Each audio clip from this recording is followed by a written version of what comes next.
Waalaikumsalam warahmatullahi wabarakatuh. Selamat pagi anak-anak. Pagi Bu.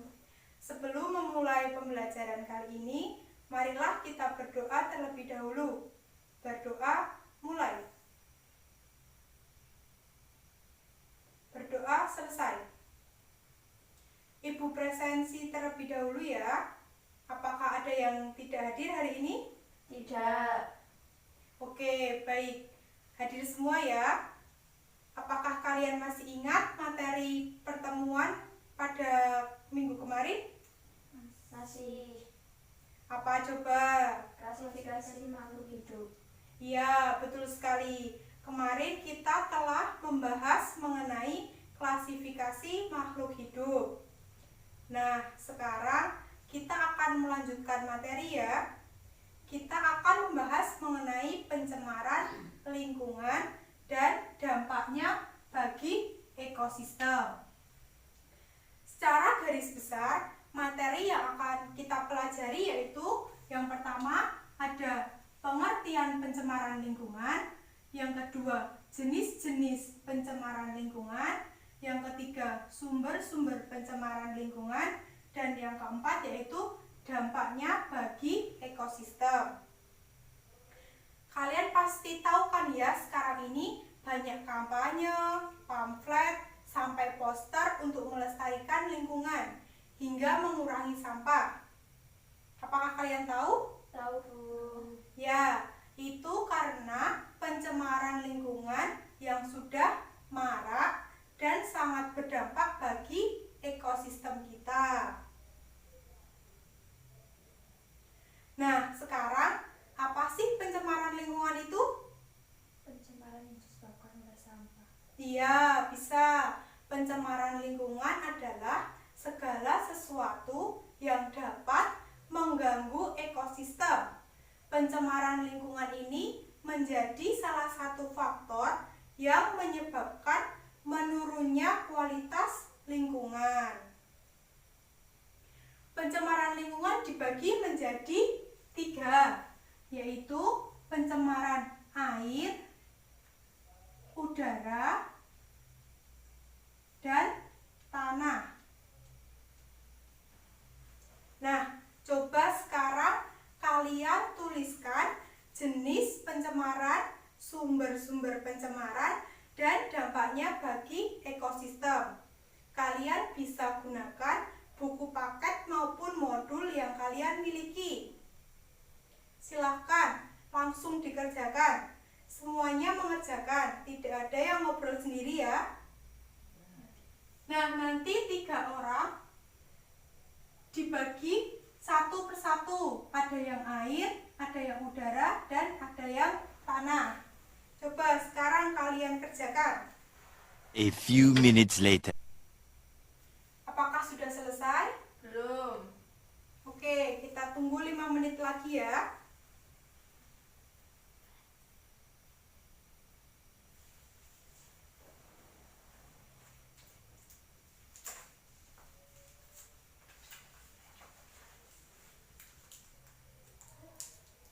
Silakan dikumpulkan.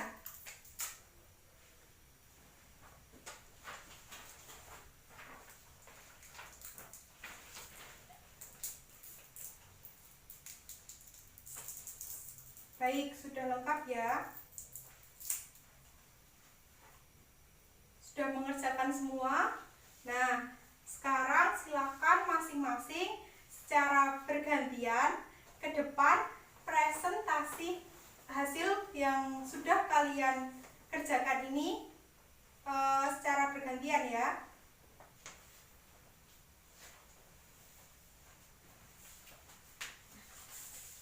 Ayo silakan, siapa yang mau maju dulu?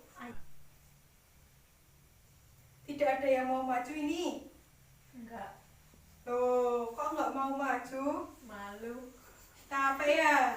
Yuk, kita berdiri dulu. Kita peregangan, biar tidak duduk terus ya. Ya Bu. Kita tes konsentrasi coba. Ayo berdiri. Belum. Nah, nanti kalau ibu bilang tepuk 1, kalian tepuk 1 kali. Kalau tepuk 2, kalian tepuk 2 kali. Kalau ibu bilang tepuk 0, kalian tidak tepuk. Nah, coba tepuk 1, tepuk 0, tepuk 2. Nah, oke, kalian sudah paham ya? Paham. Nah, kita coba. Nanti yang salah nanti maju ke depan untuk presentasi duluan ya. Nah, tepuk 1, tepuk 2, tepuk 0. Ayo, nanti presentasi duluan. Lagi, tepuk 2, tepuk 1, tepuk 0, tepuk 2, tepuk 0. Ya, ayo salah lagi. Nanti presentasi yang kedua. Terus Mbak Maya nanti presentasi yang terakhir. Oke, silakan. Sekarang duduk lagi. Oke, sudah ya. Semangat ya sekarang. Nah, silakan. Sekarang tadi yang salah pertama Mbak Widya. Nah, presentasi ke depan. Nah, di sini saya akan mempresentasikan tentang hasil tugas saya. Pencemaran air adalah masuknya makhluk hidup, zat, energi, atau komponen lain ke dalam air yang menyebabkan air tidak berfungsi sesuai kegunaannya. Ciri-ciri air tercemar yaitu warna, bau, dan rasanya berubah. pH kurang atau lebih dari 7. Sumber pencemaran air yaitu 1. Limbah industri. Limbah ini mengandung zat berbahaya. Jenis limbah industri yaitu limbah organik yang bau berasal dari hasil industri tekstil dan kertas.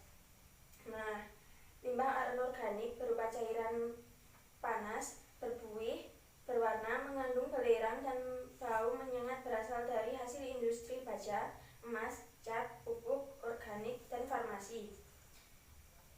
Sumber pencemaran air yang kedua yaitu limbah rumah tangga, berasal dari kegiatan perumahan, pasar, perkantoran, mesin atau kendaraan. Hal ini berupa limbah organik, yaitu sisa kertas, kayu, atau daun. Nah, yang kedua yaitu limbah rumah tangga, berasal dari kegiatan perumahan, pasar, perkantoran, mesin atau kendaraan. Limbah ini berupa 1. Limbah anorganik, yaitu sisa makanan, kertas, kayu, atau daun. Yang kedua, limbah anorganik, yaitu kaca, kaleng susu, dan minyak wangi. Dampak pencemaran air bagi ekosistem adalah mengganggu pemandangan, ekosistem air terganggu, dan menimbulkan bau yang tidak sedap. Nah, sekian presentasi dari saya. Oke, baik, terima kasih kepada Mbak Widya. Berikan tepuk tangan kepada Mbak Widya. Selanjutnya kepada Mbak Puspita. Silakan untuk maju ke depan mempresentasikan hasilnya. Monggo Mbak Pita maju ke depan. Pita semangat. Nah, aku saja.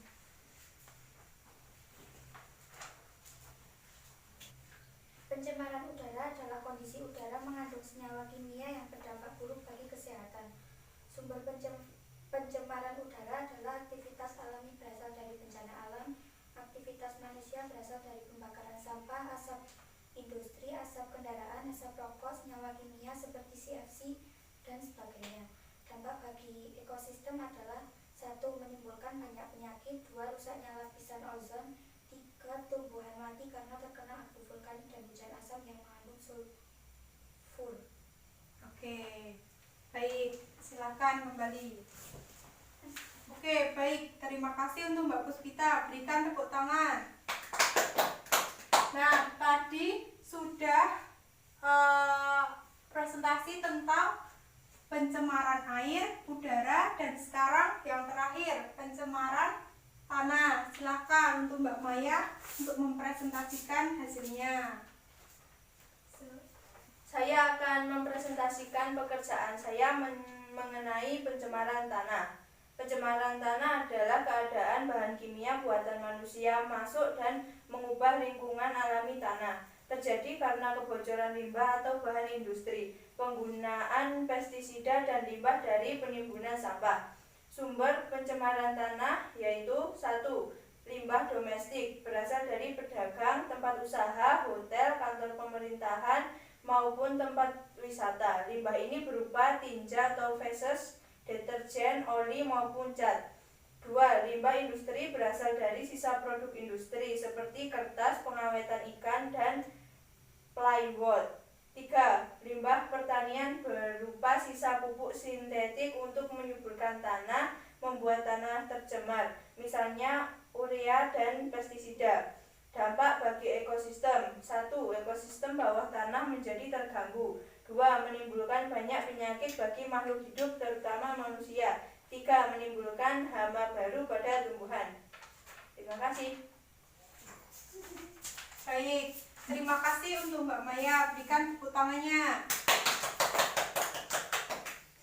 Nah, sekarang barusan udah pencemaran tanah juga. Jadi udah semuanya kita bahas ya, udara, tanah, dan air. Sudah benar ya apa yang disampaikan oleh teman-teman semua? Maka dari itu kita harus bisa meminimalisir kegiatan-kegiatan yang dapat menyebabkan pencemaran lingkungan agar ekosistem yang kita tempati ini tidak mudah rusak dan kita dapat menikmatinya hingga tua nanti. Baik, sampai di sini dulu pertemuan kita pada pagi hari ini. Marilah kita tutup dengan berdoa. Berdoa mulai. Berdoa selesai. Semoga apa yang kita pelajari hari ini bermanfaat bagi kita ke depannya. Ibu cukupkan, terima kasih. Wassalamualaikum warahmatullahi wabarakatuh. Waalaikumsalam warahmatullahi wabarakatuh.